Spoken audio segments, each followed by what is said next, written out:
Outlook has a built-in calendar to help you keep track of appointments and events. This also allows you to create and add appointments, meetings, or other events to your calendar. You can set reminders for these, invite other people, request responses to confirm or decline attendance, and add attachments for attendees to read. You can also set up recurring meetings or events and customize how often they occur. To open your calendar, go to the App Launcher. This is usually 9 small dots in the shape of a square. Or simply select the calendar icon. Both options are usually located towards the top left-hand corner of your Outlook page. Your calendar should now open. You can choose to view your calendar by day, work week, week, or month. You should also be able to see the current month in the side panel.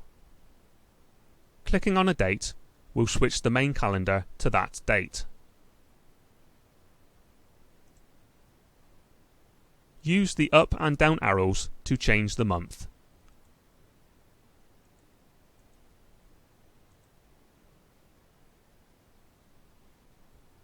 To add something to your calendar, left-click on the desired date,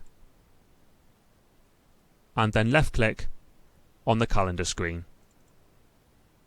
A box should appear. Add a name for the event, e.g. one-to-one catch-up, to the Add a Total line,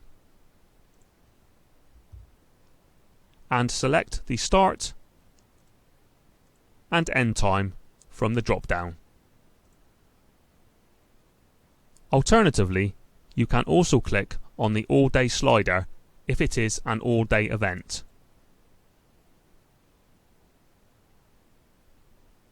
You may also need to invite people to the event. To do so, start typing their name onto the Invite Attendees line. Left-click on the required name to select. Location details can be added to the Search for a Room or Location line. Please note that some rooms and locations may have their own calendar or booking arrangements, so you may need to check these before confirming. When you have finished adding all necessary details, click on Send. Please note that if no attendees have been added, you will instead have a Save option. Click on this.